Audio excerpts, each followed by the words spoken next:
Detective Sergeant with the Indiana Borough Police Department. Been a police officer for about 29 years. Spent 27 of those here in Indiana and worked primarily in criminal investigations for about the last 20 years. Part of my job involves crime scene examination, crime scene processing. Been trained through Harrisburg Community College as a crime scene examiner, received additional training through Searchy Fingerprint Laboratories on various types of evidence collection materials, and also had training on crime scene examinations through California University. Today what we're going to do is we're going to discuss our casting kit.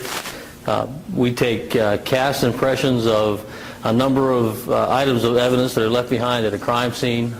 Oftentimes the actual item of evidence can't be collected because of its size or because of its location or because of weather conditions, so we in turn want to make an impression of that particular item that we can maybe use later to compare to a tool that was used to break into a place or a footprint that might have been left behind by the criminal, and so forth. What I have today, basically, we're going to talk about later, is a piece of wood that contains a pry mark in it.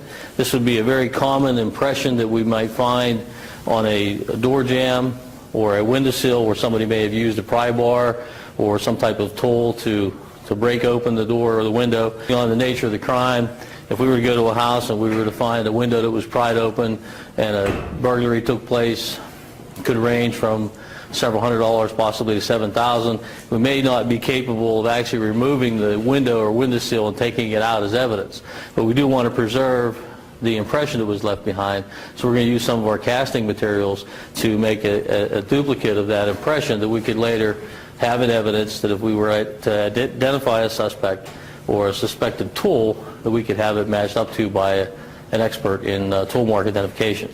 Same would apply to a footprint that might be left outside of a window of a house, a flower garden. People sometimes climbing through windows will be in soft ground and soft dirt and leave behind impressions.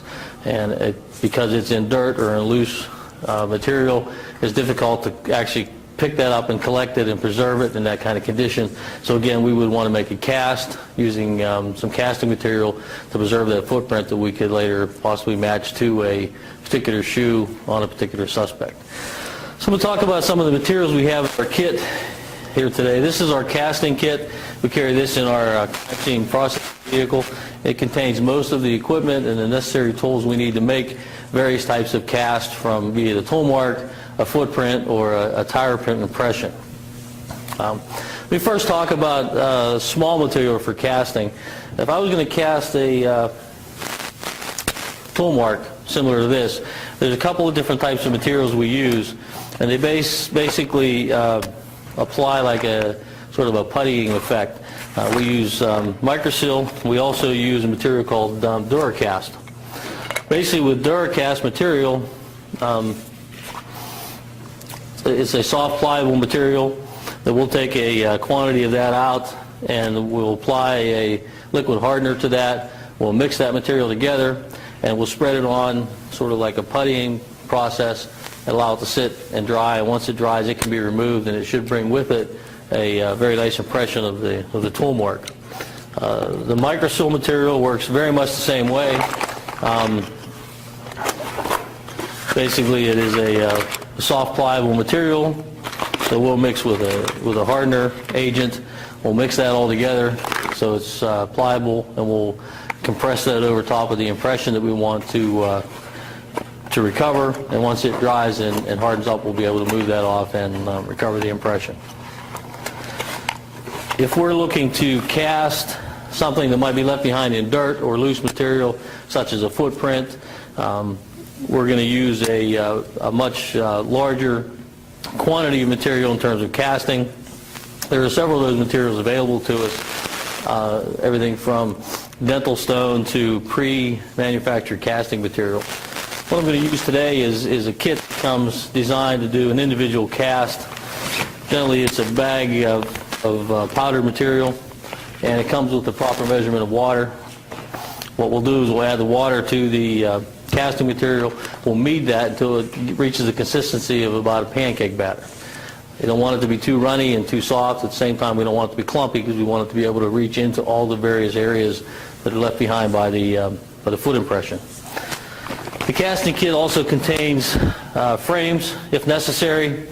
If you needed to put a frame that's adjustable around your footprint, it would help control and maintain your material within the frame. The sample we're going to do today is already in a box, so it won't be necessary to use a frame such as this, but these frames are available to us in our kit. They come in a medium and a larger size depending on the area you're going to cast. If we were going to take a cast of a tire impression that might have been left behind in soft dirt, we'd probably do a large casting and would do a much larger area, in which case we would either use multiple of these kits or we would use a different type of material we call dental stone. Basically, it comes in a large box and we add water to it as necessary to get the consistency that we're looking for in order to allow us to pour it. Also in the kit is a material used for hardening and helping to set dust and dirt around your impression. We'll spray this on first, and what this will do to the dirt that's in the container is it'll create sort of the effect you get when you use hairspray. The stickiness will help hold all that dirt in place where it is, so that as we apply the casting material, it doesn't disperse that dirt. Once we've applied that and it's dried, we need to apply some type of release agent to the dirt material. What the release agent does is it'll allow us to lift the casting material out of there once it's dry. And I've used a spray lubricant. You can also use cooking spray, an anti-stick spray for cooking, anything that will create a lubricating effect between our casting material and the ground that we're lifting the cast off to. If we don't use some type of release agent, then the dirt will come up with the cast and we won't be able to remove the dirt from the cast. It'll stick to it and it basically will take away any possible advantage we'd want to obtain from the casting. The purpose of casting an impression or a footprint and its evidentiary value to us in a criminal investigation is to eventually match that to a tool or a shoe possibly worn by a suspect in a crime to help us put that tool or that shoe at the crime scene. When we're doing that, there's a very wide range of characteristics that we're looking for in terms of identifying the particular person or the particular shoe or the particular tool that was used. For example, what I have here today, I have a boot, and this is the boot that was used to make that impression. Now, obviously at a crime scene you're not going to have both your shoe and your impression, so we're going to take the impression and maybe try and match it to a boot. The first broad category that they look for from that impression is going to be what are called class characteristics. These are basically going to give you a size, possibly a manufacturer, possibly a model, a tread design, a tread type. For example, this is a Browning hunting boot, and from the initial impression, an expert may be able to identify that and say that was a Browning Woodsman hunting boot, size 9, was manufactured between 2001 and 2005, roughly. What we look for to really connect this to a suspect are what we call unique identifiers. There may be thousands of these boots out here. There may be several hundred pairs of these right around our immediate area. But every boot, like a fingerprint, is going to have wear patterns, wear marks. It's going to have scratches, gouges, chips. You might have extensive wear on one particular part of the boot or the other based upon how the person may normally walk. If you look at your own shoes, you'll see different wear patterns on your shoes as opposed to other people's roommates, family member shoes that you look at because of the way you disperse your weight, the way you place your foot when you're driving a car. So those are the unique characteristics we'll look at to specifically match the cast, not only from the size and manufacturer, but to a specific shoe. And this particular boot, I don't know how close you can get, but there is a chip missing from the tread pattern at this point right here. Now this would be very unique to this boot only. That wasn't put there by the manufacturer. That was put there through the use or the wear of the boot. So that's a particular characteristic that we'll be looking for when we lifted a cast to match to the specific boot a suspect might have wore. The same would hold true with regard to a tool impression. While this is a pry bar, is a relatively new pry bar in pretty good shape, It hasn't been beaten and chipped and broke or bent. But if you were to feel the tip of this pry bar, you would feel scrapes, you would feel chips, very small, minute chips, and places where it's been bent and flattened out. And those are going to leave behind the same unique characteristics that only this pry bar will leave. When we make a mold of that particular impression, we may be able to take a similar pry bar and put it in the same hole, but no other pry bar will leave behind the exact same chips and gouges that this particular pry bar has on it. And that would enable us to match this bar to that particular tool print. So if we were to stop a car, or we were to go and interview a suspect that we thought might have been involved in a break-in, and we were to find this pry bar in his car, in his garage, and we were able to match it to the impressions, that would go a great way to helping us identify that person as an actor in our criminal investigation. So that pretty much describes the casting kit. At this point, what I'm going to do is I'm going to make a cast of both the tool impression and of the foot impression. And let me start first with the tool mark impression. As I mentioned earlier, this particular piece of wood has a pry mark in it, and that would be representative of possibly a door jamb or a windowsill, where a pry bar such as this may have been used to be forced in and pry the window open or the door open. So when we're investigating the crime and we find this kind of mark behind, we're going to want to collect that and save that and possibly match that to a tool that could be recovered later in the investigation.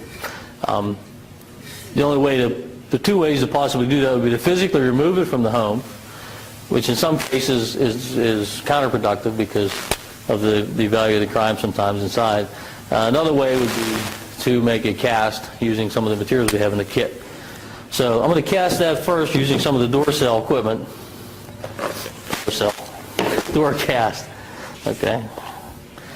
Essentially what I want to do with the door cast is I have a measuring spoon that comes in your kit, and I want to get a level spoonful of this material.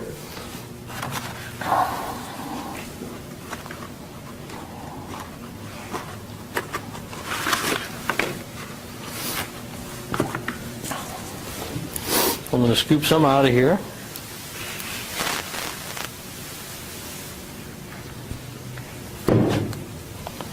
I'm essentially going to level this off as much as I can.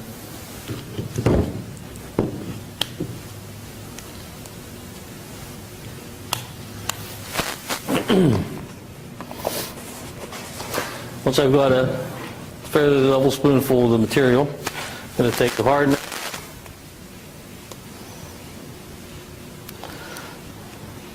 And the proper measurement of the hardener would basically be a straight line across the face of the spoon, such as that. I'm going to take this boat as a mixing surface. I'm going to remove the material.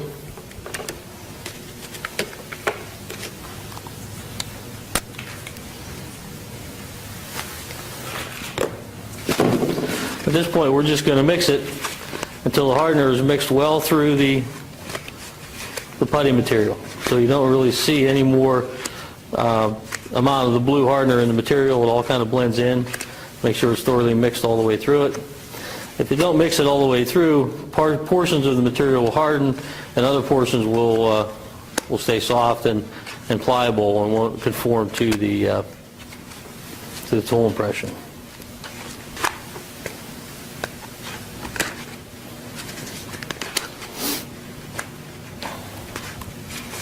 Once I get a good mix on that and a good blend of it, I'm going to basically take my material and I'm going to apply it to the impression. I'm going to make sure I have a nice thick amount of material over top of the impression, which is the most important part that we're going to want to make sure when we remove it that we don't rip it or tear it. I'm also going to, without damaging the impression, try and force that into it to make sure I completely fill the indentation in the wood.